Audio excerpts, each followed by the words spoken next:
the Auburn Blitz Podcast, your direct source for all Auburn all the time with Brett Pritchard, Faith Richardson, and Randy Lee.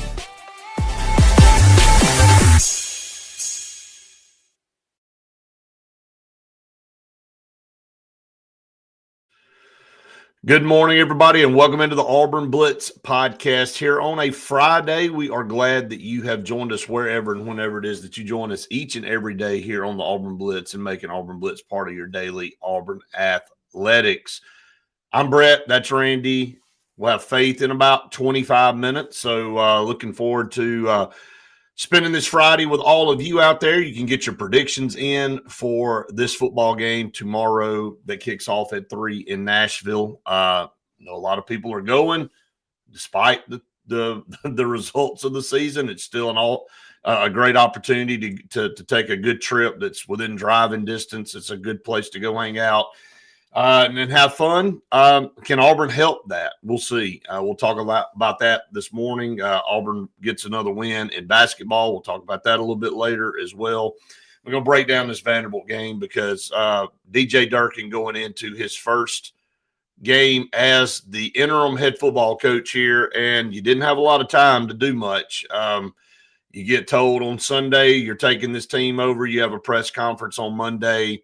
He kind of explains things. We see practice on Tuesday. Didn't see a lot that was different, maybe a little bit more upbeat, up-tempo, whatever, however you want to dive into that. Then he comes out on Wednesday and names Ashton Daniels as the starting quarterback like we all anticipated that he would do. And then, again, yesterday's kind of a preparation day to get ready to travel and all. And now Auburn will be traveling today to get to Nashville, Randy, but again, it does not change the focus of trying to put a product on the field that can go win a football game. Well, first things first for us is Friday, and I'm bracing myself for wet and rainy Friday night of high school football. And Brett, I don't know if you noticed, but about a third of the games got played last night. So a lot of people trying to get ahead of it. What's the weather look like in Nashville? Is it going to be good weather in Nashville? It's going to be very good. I think 71. Can't ask for better weather than that this time of year. No. We've had years in the past where it's already cold and sleeting and miserable football weather when you're heading into the playoffs, which I know that the playoffs are a little bit earlier than they used to be, but still, Brett, it's still something you got to think about for tonight and got to think about for tomorrow. But great weather, and DJ Durkin, I'll start with the talent that Auburn's put together on this team. You can spin this thing in a negative direction or you can take it in a positive direction. And I'm going to veer toward the positive side today to say that Auburn, from a talent standpoint, has no excuses when they go and play Vandy. I don't care who the quarterback is. I don't care what the matchups are. I don't care their record or ours. We're going to have a way more talented team by anybody that studies this than Vandy is. So if we go over there and we lose, we got out-coached, we got out-cultured, we got out everything to go to Vandy and lose. And until that turns into what Auburn basketball is, because we were the Vandy of SEC basketball. Right. We're not anymore. Now we expect to go and win, and everybody that plays us expects us to. This is still only a couple of years into this Vandy deal. I'm not buying in that this is some world-beating program over there.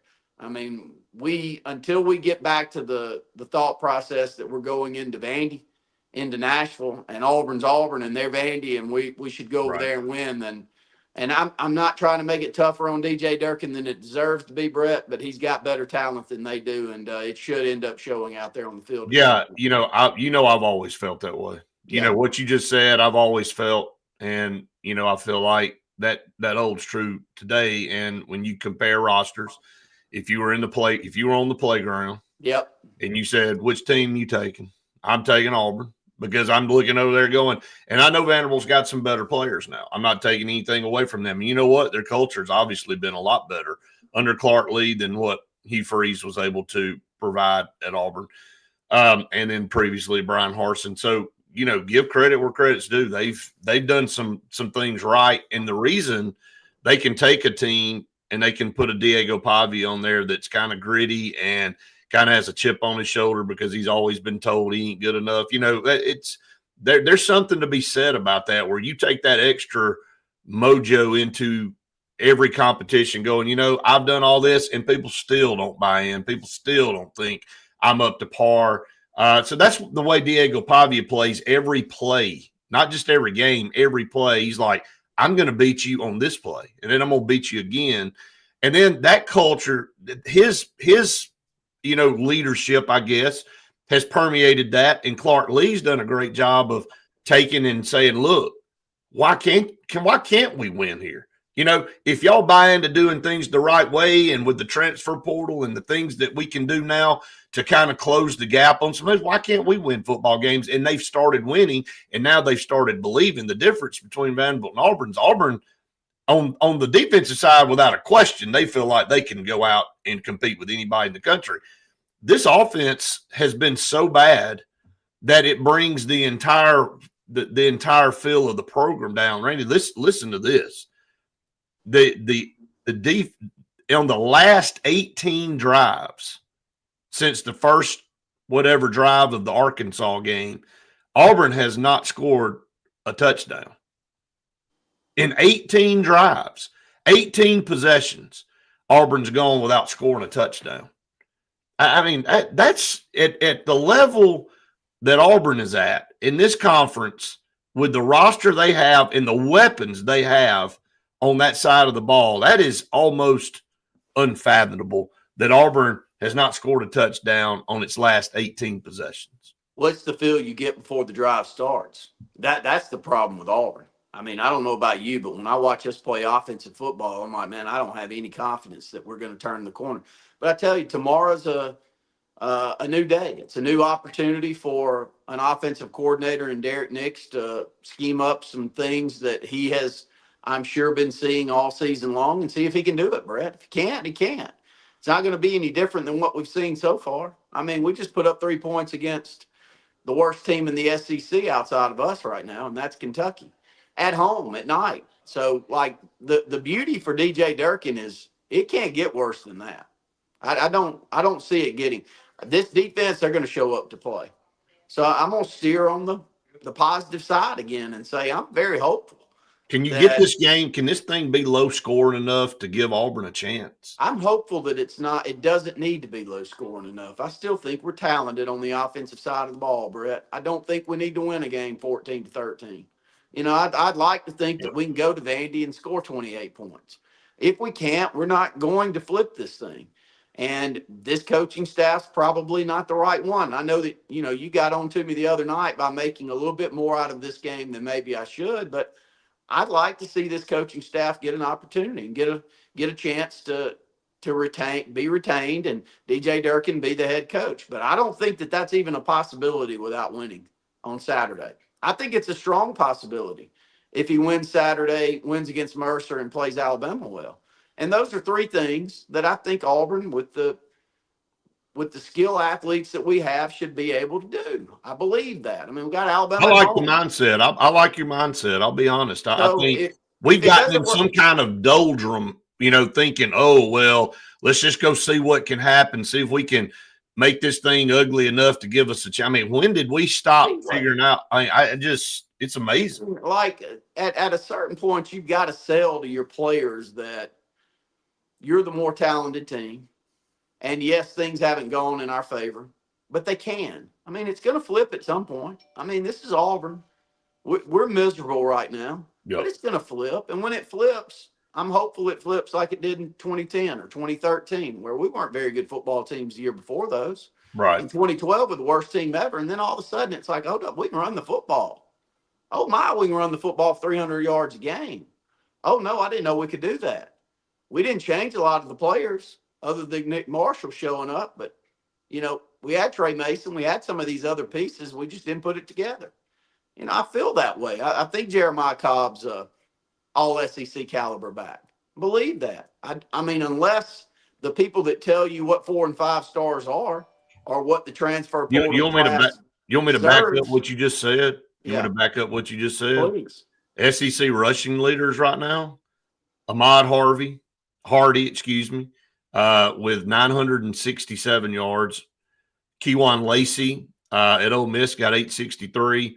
Mike Washington at Arkansas got 828. And Jeremiah Cobb's fourth in the league with 789. And you think about some of the games where he was absolutely non-existent, like Texas A&M or some of those where we didn't even try to run. Like this guy is sitting in fourth with almost 800 yards rushing, and he ain't had really a fair shot at this thing.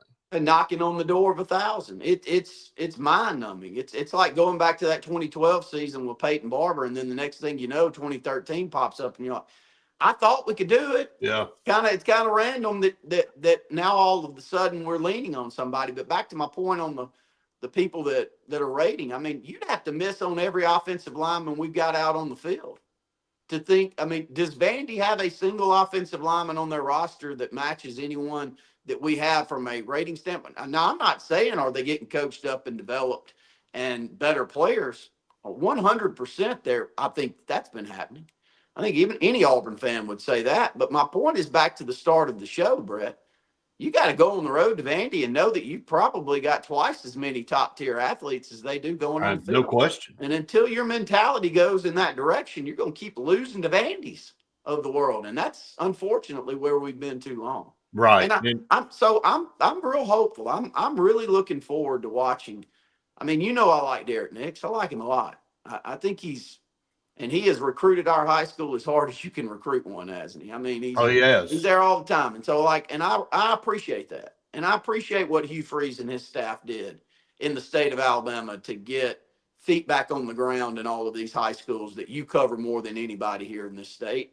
And that you and I love it as much as anybody here in this state. I don't want the university that you and I cover to not do a good job of knowing who the key people are throughout the state to get when you've got great athletes coming through like we do in Elliott City right now. I mean, you need somebody there constantly. We've got 4 or 5 more about to come through that you and I'll call tonight that I hope end up at Auburn. So this staff has done that. And DJ Durkin's been one of the key pieces to this. And I've watched Derek Nix firsthand show up on that hill many, many times to watch our kids. And that goes a long way. And I want to see them successful. And I do think he's got a lot of talent to work with. Now, it's a short term, but he's been with them for a couple of years, Brett. It's not like he doesn't know. And I'll throw one more personal note out here. You know, hell, I'd love to see Malcolm get a chance to do something. Man, I said that yesterday, man. I'm like, the fact that they haven't, I said this to you, I think, I'm on so much, I don't know who I talked to, but in practice, there's not a receiver on Auburn's team that gets better separation from their DB than Malcolm. I watched the drills. Faith's watched the drills. We talked about it the other day. I said, and then Malcolm came over to me at practice. I said, dude, I said, man, you still get better separation than anybody. And he said, facts, and laughed and smiled. But the fact for me is that you're not even trying to get him the ball downfield or get him in space to where he makes some play. It's just such a dang waste. When I look at these top receivers in the SEC, you know, Tennessee's got 3 in the top 9 receivers. They got Chris Brazel leading the league with 808 yards, but then Braylon Staley is 4th with 703, and then Mike Matthews is 8th with 638. They got 3. That's what Auburn was hoping their receiver core. We were hoping to see Eric Singleton, Malcolm Simmons, and Cam Coleman on this list in whatever order, but we don't have a single receiver, nor does Alabama, who also thought they had one of the top receiver cores, anywhere near this list. Not a single receiver. It's odd. And, you know, the problem with Auburn is you just don't even see the opportunities. You know, you can call it offensive scheme to passing scheme, keep going down the list. I mean, there's a lot of question marks that go all the way back to the Gus Malzahn era when it comes to that. But when I watch a player that I know has the skill set to get open and I know has the want to even take a hit in the middle of the field if needed, to not, because we saw how, I mean, even last year we saw Malcolm getting chances and shots down the middle of the field. He made some big plays. That Oklahoma game, he made the biggest play in the game. Well, and this year it's just, when's the last true opportunity that he had down the field. I don't in a remember. big situation. I don't remember. Either. And it's not that he's gotten weaker. He's lost a step. That's my point. Is like it's mind numbing. And so again, I'm really hopeful for Saturday. I mean, Derek Nix was part of him coming into Auburn. He knows exactly who he's got. And the potential is there for Auburn to go out, if they can get over the hump mentally, to go out and really put a good product on the field. It's still there. Let me throw another one out there. I mean, Perry Thompson has turned the corner. Oh, he has turned the corner. I had gotten to the point this offseason that I felt like Perry Thompson wasn't an option. Like, for whatever reason, he wasn't going to pan out. And I agree. It was another major 5-star miss for Auburn. That is not the case. He's what we're going to call tonight, Brett. He's Sedarian. He really is. He's got size differential that you can't just coach. You can't coach up this size. And Perry looks great out there on the field. And you can blame it on Foley High School. You can blame it on high school football in the state of Alabama, which Hugh Freeze tried to do both of those things. I mean, hell, he even threw Benjamin Russell under the bus, saying that Malcolm wasn't ready for practice when he got there.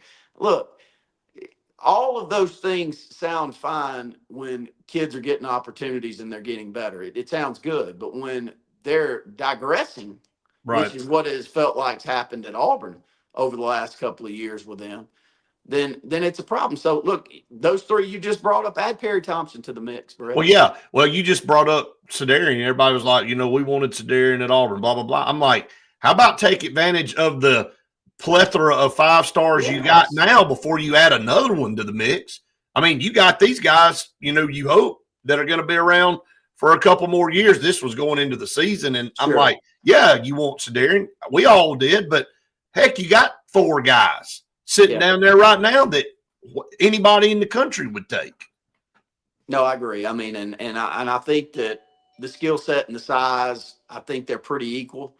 And I think Perry's, really tried to turn the corner. And I hope he gets another opportunity tomorrow. I really believe. I think he will. I think it's going to happen at some point. Why can't tomorrow be the game that Auburn goes, okay, this is what we should have been doing all year? Well, I hope it can. Why can't it be? I hope it can. I hope we have a quarterback on the roster that can make that happen. I'll leave it with that as y'all finish things out. But, I mean. That's the question. Can Ashton Daniels play well enough to give Auburn a chance? That is the biggest question mark with Auburn football going into the season, and it still is, unfortunately. And you, Faith, and myself, we didn't choose the 3 that he's going to pick from. We didn't pick any of them. And Hugh Freeze picked all of them. And Derek Nix was his offensive coordinator when he picked all of them. So they've got to make one of them into a serviceable quarterback, and it's still up for grabs on whether we've got one. I guess Deuce Knight's not right now. I guess I'm off there, because my eyes told me and your mouth told me during the offseason that his arm talent talent's great. Is top of the line. So if he can't get on the field with those 2 quarterbacks that I've seen, and I'm not knocking Ashton Daniels, I think he's fine. I mean, I'm not knocking Jackson. He's not a world beater. But hell, if he can't get on the field and just be given a chance at Auburn right now, then maybe it's not in the cards for him. And I hope I'm wrong by that, Brett, but it does seem odd that he's not in the mix more than he is. Do more of y'all that are around the program or that see him on a daily basis question that too? Or is it just at this point y'all have seen the other 2 quarterbacks out there with first team drill so much that you don't even think about that anymore? I just don't think he's had enough time to get developed with the reps he's been given and also the attention he's been given. I don't think he's been a priority for I agree with that. the coaches this whole season. And maybe things will change now towards the end of the season. But again, that's not enough time for him to have been developed and to get better with some of the better receivers and the 1s and 2s, because he's only been running with the 3s. Well, you make a great point that I think a lot of people need to understand, that when you're not getting equal reps, when you're not getting in there, it's hard to say, okay, let's just go down to the third guy down here and put him in the game and expect him to perform. And I think you're right, Faith, that now looking back, Hugh Freeze was so preoccupied with Jackson Arnold for 6 or 7 weeks.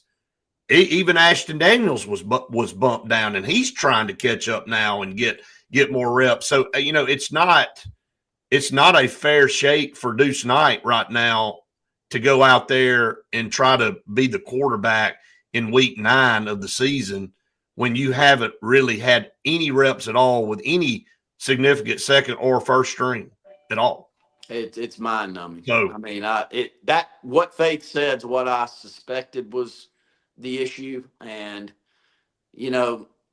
why we went in that direction, I thought before the season started. I mean, if there's ever a time in Auburn's history for you to go with a freshman quarterback just to give yourself a feel that you're building towards something, it was this year. And the same with right now. But I know that there's a lot weighing on the performance on Saturday, and I've said it over and over again. I feel like a win's a must if you're DJ Durkin and staff, if you want to retain this group. And maybe I'm wrong by that, but I'll be tuning into y'all. Brett, Faith, I'll see y'all tonight. Faith, I don't know that I'll see you. If it's pouring, don't let Brett Pritchard talk you into getting on that sideline. I've already given her a free pass tonight. Faith, she's not coming. Don't do it, Faith. It's the time that the very first ball game I called with Brett, he sent me down there. I only do that to you. Rain jacket. I only do that to you. With a rain jacket, nothing in my ears to hear what's going on the broadcast, and him leaning out of Homewood's window up there at the press box to point to me on the field just to randomly talk about whatever the hell I wanted to talk about. Hey, now and I was dealt the cards of what they gave me to deal with, which was nothing. So all I had was hand signals. So when I heard that there's going to be maybe small hail, all I could think about was just hearing a literal bunk on my head each time I hear it. Just bunk, bunk, bunk, bunk. I was already almost taken out last week by Kingston. This time it'll be a hail piece. I don't know. We're gonna miss Faith tonight, though, and but hopefully we get a win. And hopefully we get the game in. If it gets bad enough, you may not play the game. So that's a possibility. Sounds good. I'll be tuning in. All right, bud. See you, man. Welcome in, Faith. I don't know. We'll talk more about that at the end of the show. The weather does not look promising tonight for sure. No. That's unfortunate for a first round playoff game. So we'll talk more about it in just a minute. Let's get to our partners here on the program, Sensagreen. Sensagreen for air that's cool and clean this fall during dollar days. Call Sensagreen for major discounts on HVAC repairs and installs, plus installation with Professor Greenbacks. Get HVAC Smart at sensagreen.com through Thanksgiving with up to $100 off HVAC repairs, $500 off installation work, and $1,500 off new HVAC system. Sensagreen with Carrier, turn to the experts. How cool are these coupons? You held that pretty long. I was impressed by that. A lot of lung capacity there. Scout Program Management, a full construction management firm located in Birmingham, Alabama. And I'm telling you, talked to those guys not too long ago, and all the things they have going on, dealing with major projects across this state, have more projects on the horizon. They take you from the pre-construction phase all the way to the finished product, and they hold people accountable. That's why you pay them what you pay them, because you want your product done correctly. So call on Scout Program Management. Check them out up in Birmingham, Alabama. You'll be glad that you did. Bunkers in downtown Auburn. If you guys want to go somewhere to watch the game on Saturday, you have to go to Bunkers. They're going to have $1 Jello shots. They're going to have great happy hour deals where you can get a pitcher for like $7.50, depending on the beer. And they've got live music. I mean, come on, Bunkers is the place to be. They expanded their dining area, so there's a lot more seats to go and sit at. So everybody go to Bunkers in downtown Auburn. Yeah, I love Bunkers tremendously. And we also love the Cart Source. And it is getting close to the holidays. And if you're in the market for a golf cart of all types, whether it's E-Z-GO, Cushman, Yamaha, Club Cart, customized, if you go down 280 from Auburn and look right there to your left, right before you get into Dadeville, man, that is a selection like none other. And they are Alabama's premier golf cart Superstore, they handle it all. They can do lease programs. They can do, obviously, they have used and brand new. So check them out. 334-231-2205 here or down in Dadeville, Alabama. Check them out. They are the top of the line. They are the best in Alabama. All right, Faith, just kind of closing out on football talk, and then we'll shift over and talk some basketball. You know, it is crazy to look down and see, you know, of course, the offense has been putrid, but defensively, the results of this season have overshadowed how great of a defense Auburn really has had. Everybody knows that Auburn's had a great defense, but you don't really look at the numbers sometimes and go, well, that team, you know, from the results, they must not be as good, whatever. This is an elite. This is one of the best defenses Auburn's put on the field in years. And not only that, they've got two of the best linebackers. You know, hopefully you got a guy that's listed in the top, one guy, you know, one on your team. You're okay, I'm good with that. We got an elite. Auburn's got two. Auburn's got two of the best rated linebackers in this country playing on the same team. It just, man, when you look back on this season, you're going to go back and go, man, what a waste of talent. The results should have been way better than they are. Yeah, definitely disappointing for these guys that have worked so hard and that have either A, transferred to Auburn, or B, waited their turn to get up there and, you know, look at the roster and actually go in and believe in something and have your side of the ball be what you believed in. That's exactly what you came here to do. And then the other side, it all just gets stripped away from you and gets stripped away from your team and your season. I can't imagine how they feel. And again, that's who gets brought into the media room each and every week are the defense guys, because I mean, what are you going to do? Go and talk about the offense with some of these offensive guys that are very upset? No. So you have to talk to them and you have to hear how defeated they feel and how exhausted they are because the offense keeps turning the ball over, or, you know, they go 3 and out something and the defense goes right back on the field. I remember one of the first 2 games, you had Coach Freeze talking about how the defense needed to work on their endurance and their, you know, just being able to get back out there time and time again. That hasn't stopped. And you saw the biggest difference, I want to say, from week 2 to week 3 in the defense, in their endurance and how they were able to, you know, sustain going back out there time and time again. And now that's really all you see. I know that the offense has been neck and neck in time and possession and stuff like that, but I guess not really the last couple of games. Well, there's been games where Auburn's been so bad time of possession in the first half. They get a little bit better in the second, but I mean, just your defense has already been on the field. Well, even in that Georgia game of 9 minutes of the offense having the ball in the second half, I think it was Georgia. And so that means the defense was out there, 21 minutes?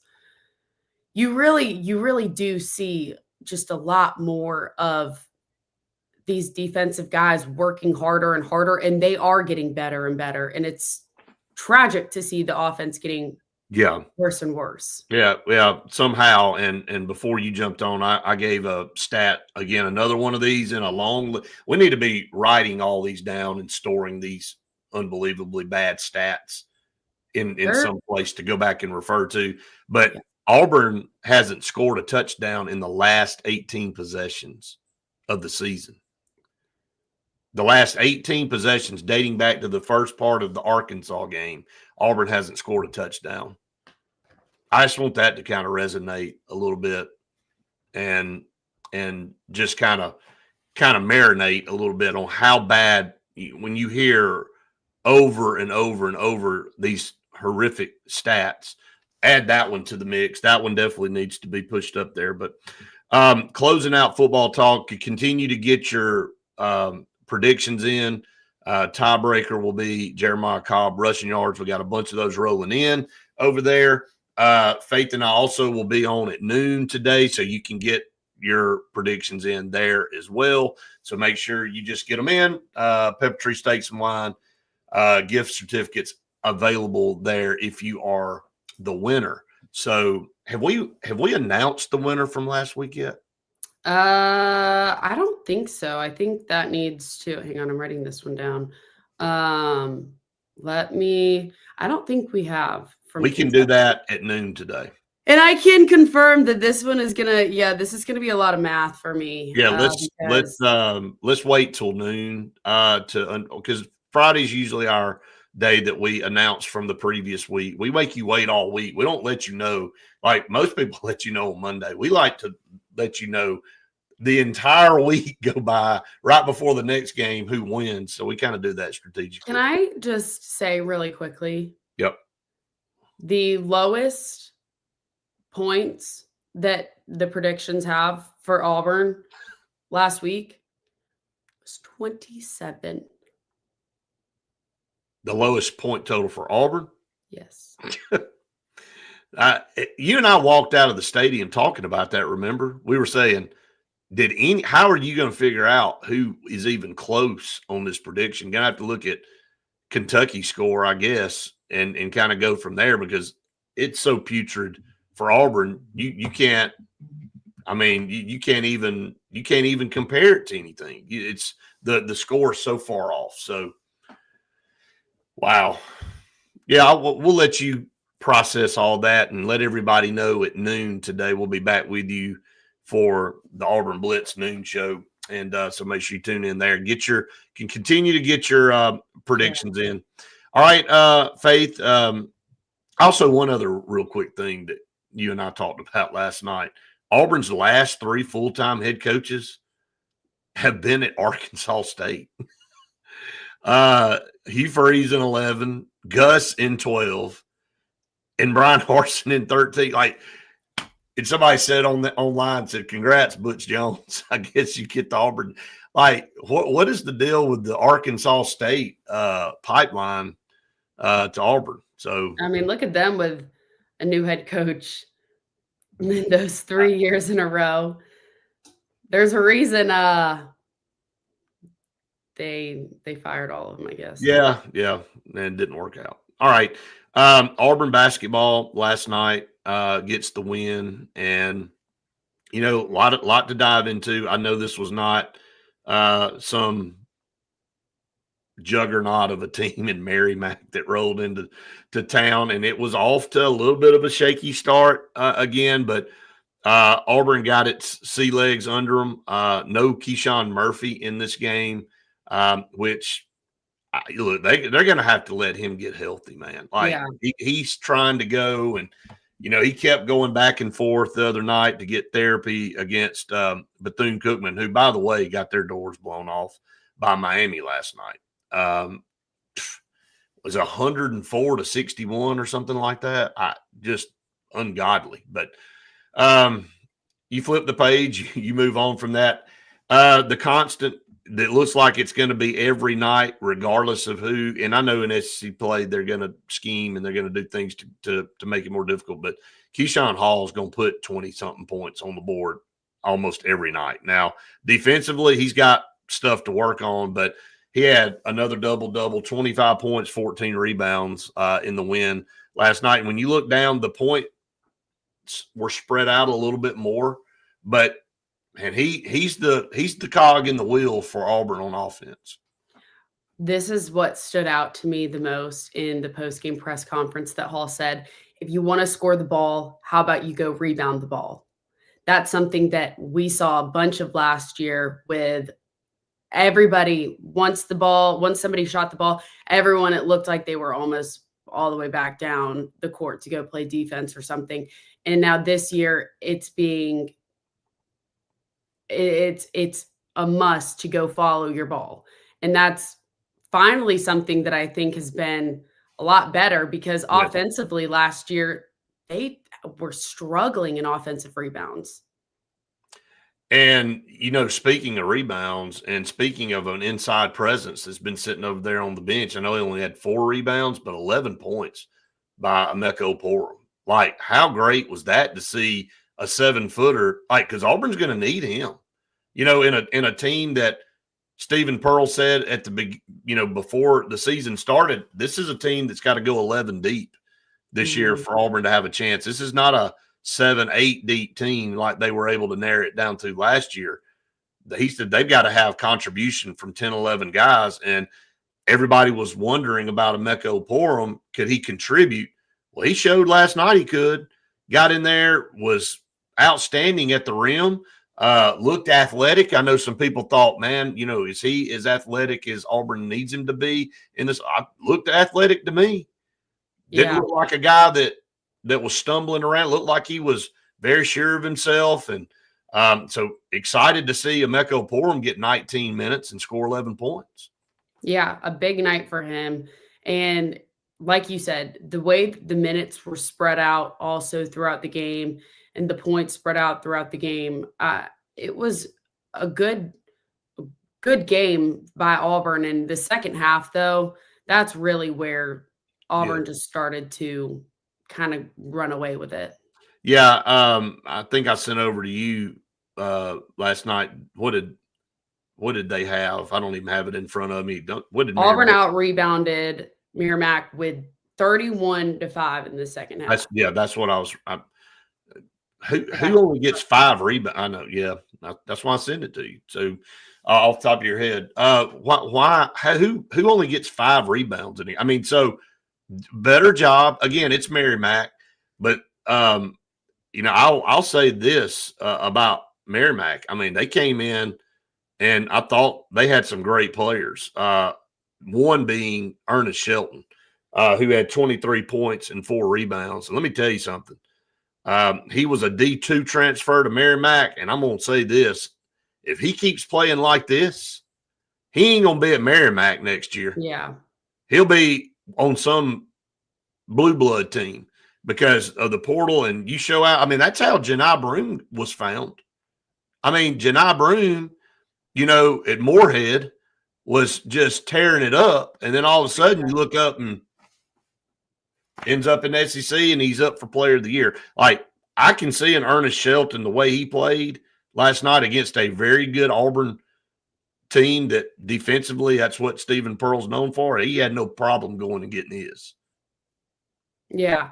What's funny is you go and you look down at Auburn stats and you see D Cardwell, and it's Drake Cardwell, but how much do you miss Dylan Cardwell on this Auburn Tigers team? Well, if you could draw up what you would want to represent your university, that would be who, he made people go back to the days of when college athletics was pure, and you were out there going, I don't care what I'm getting paid. I don't care about an NIL deal.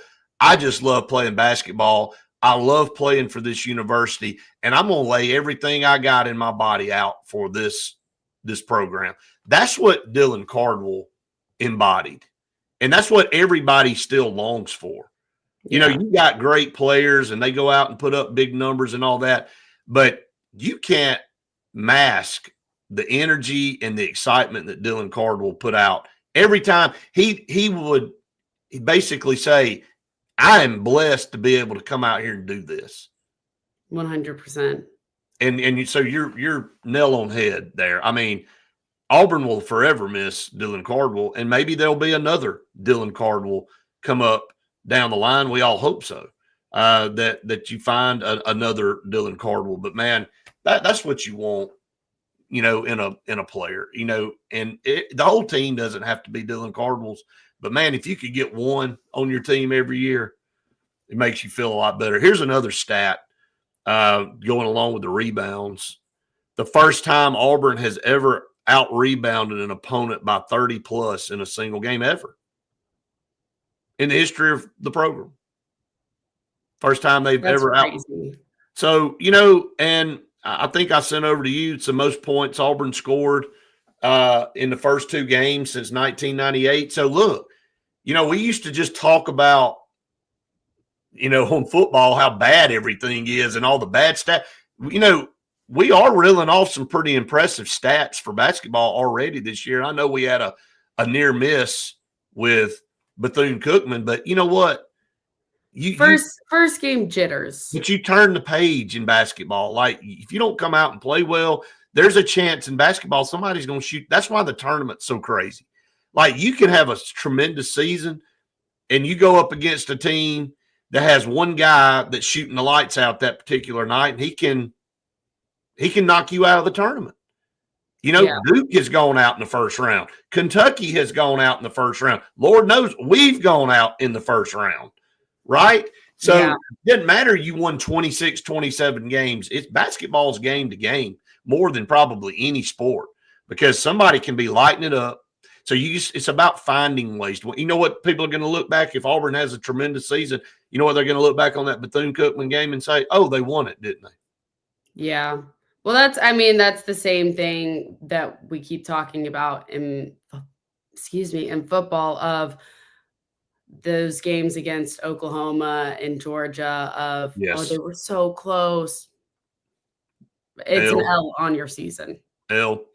That's where the rubber hits the road for sure. So, again, anything else that stood out to you from the game last night? Obviously, SWA is a integral piece to this team with 14 points. Just impressed, though. I say this every time. I probably say it every single time we break down Auburn basketball, Faith. Thank God Keyshawn Hall stayed at Auburn and didn't get in the portal. Yeah. Because if you take him off this team, man, it would be bad going forward, especially as you head into these games Auburn's about to head into, and then you get into conference play. That's going to be a grind. Okay, what about Tahad Pettiford? A little better last night, 13 points. But his stat line is always going to be 4 of 13 shooting. Is it 4 of 13 shooting every time? I swear it was 4 of 13 shooting against Bethune-Cookman. I'm 99% positive he had the same stat line. 1 of 7 3-point. I am concerned. I'm concerned. And, again, another concern is team-wise, Auburn only made 6 threes. Now, they scored 95, again, like they did the other night. And I think Auburn made 6 threes in the last game. I think they've made 6 in the last 2. I think they were 6 of 23 against Bethune-Cookman and 6 of 24 against Merrimack. That's got to get better. This is a team that's got to shoot the ball well. Now, again, they were able to get inside, shoot 37 free throws, make 27 of them. Keyshawn Hall is going to force that issue, but there's going to be games where teams are way bigger than Auburn, and Auburn's going to have to rely on making some three-pointers. If they can't shoot better from outside, and that's going to be tough. Abdul Bashir definitely played better last night than he did the night before. That's somebody who at Pro Day, you and I were like, wow, he's definitely got some skill that he's got. Shot 50% inside and then 40% 3. But I mean, still, I think he had a much better night than he did and was able to showcase his skills. And can Freeman stop fouling? Where I was headed. So I texted you last night and I said, I mean, this kid Elijah Freeman, he looks like he might be a liability. He looks like we might have a. Well, just don't keep doing the same stupid thing over and over. Yeah, it looks like they might have a Chad Baker-Mazara 2.0 of, is he going to do something stupid when it comes down to the last couple of seconds? Maybe he's not going to start a fight like Chad Baker-Mazara would do, or get a technical, or just do something. He's just making dumb decisions at the end of either regulation or end of the half, where a guy's shooting a 99,000-foot three-pointer. That's how far away. Just get away from him. If he makes it, can tip the hat, but don't foul and give him 3 shots with the clock dead. Wes said, I love Hall, but my favorite player on this team is Sebastian. Just an all-around good player, potential through the roof. Yeah, I agree. Freshman coming in from Houston, Texas. He's a huge piece to this. Again, from his size and his versatility to be able to step out and shoot threes. He makes it very tough to guard. He can dribble really well. So I think it's a I think he's a great piece. So, yeah, a lot of positives coming out of that one last night, Faith. Yeah, no question. Definitely a good game to watch and finally maybe look like things are headed in the right direction before the season takes a big turn. Yeah, I think this roster is still very talented. There are some holes. You're gonna have to be creative in some areas where you're deficient, and every team's got to do that. But it's going to be a meat grinder conference again. But you got Houston coming up next Sunday. You got a very tough slate. If you look down, Houston next Sunday, you got Wofford coming up on Tuesday that you and I will be at, and then you've got Houston, and then you got Jackson State, and then you go out to Las Vegas and take on Oregon and Michigan in that tournament out there. Also NC State, Arizona, Chattanooga, Purdue, and then you got Queens before you open up with the Georgia Bulldogs on the road on January the 3rd. So it's a tough sled. I mean, Purdue, number one team in the country. You know what type of program NC State has. You know what type of program Arizona has. Houston, I mean, they're number 2. So Auburn's going to play the number 1, number 2 teams in the country and the number 7 team in Michigan. So a lot of great opportunities, I'll put it that way, for this team to showcase what they can do moving forward. All right, some more of our partners here before we close out here on this Friday morning. Again, we will be back with you at noon for more Auburn Blitz talk. If you didn't get enough of this, we're going to bring you some more at noon, so make sure you continue to get your predictions in. Old Number One Customs, 334-752-6162.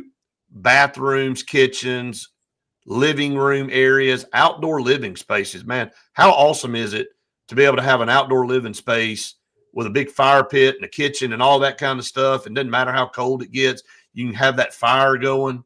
You have, all the stuff outside that you want to go bundle up, hang out. If you're looking for something like that to add to your property, you need to call Old Number One Customs. Go check them out online, see all the work they've done. Go see the bathroom they did for us here in our house. It's tremendous. Call them, 334-752-6162. JFA Blue Plumbing, go ahead and get the Home Atlas Water Filter Duo. It's going to be super important to have filtered water, taking out the lead, chlorine, all those nasty things that you don't want to consume. So call on them at 844-JFA Blue. That's a good Christmas present, right, Faye?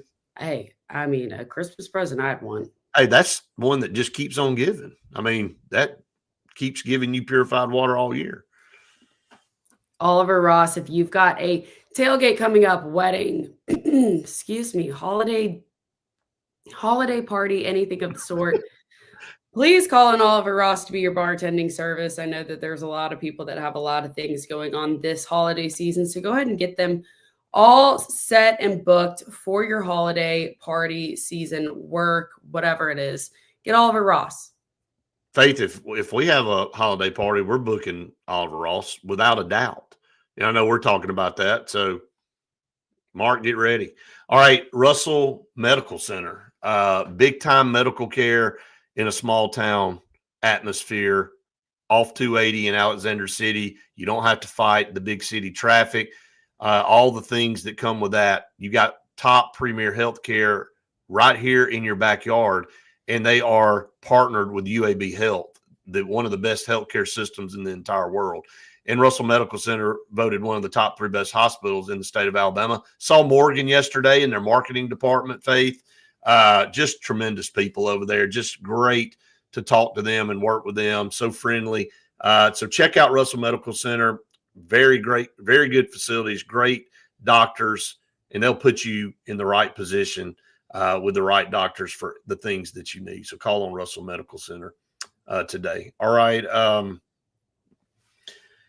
Anything else? Obviously, we'll be watching the weather tonight. I feel certain that they'll play the game. Now, I don't know what kind of conditions it will be. It's going to be forecasted to be very windy, very rainy, possible thunderstorms. So it could be a long night, especially if it's moving through and you have a delay, a lightning delay to try to get that in. And I don't know. If it's too bad, they'll have to postpone the game to tomorrow. So, and I don't know how that'll work, but Yeah, I'm it hoping they definitely get does that. not look good right now. I'm looking at the weather. It's cloudy right now and a little bit of sun peeking through, but I think the weather's going to deteriorate as we move forward throughout the rest of the day. So, but anyway, we'll keep you posted on that. We'll be back with you at noon. Yep. Myself. Make sure you keep getting in your score predictions. Yes. Continue to get score predictions in, and tiebreaker is Jeremiah Cobb rushing yards. Hopefully he's going to have hey, I said that before you jumped on too. Jeremiah Cobb is 4th in the SEC right now in rushing yards, which is crazy because think of the games he didn't even really play in, Faith. I mean, he's got 789 yards rushing. He's only behind Ahmad Hardy, Keywan Lacey, and Mike Washington Jr., and he's less than 100 yards out of being in second in the league. He's a dog. He's got some fight into him. All right, that's going to wrap us up for the Auburn Blitz podcast here. And again, we hope all of you go out and do something good for people. Be nice to people. Send us out, Faith.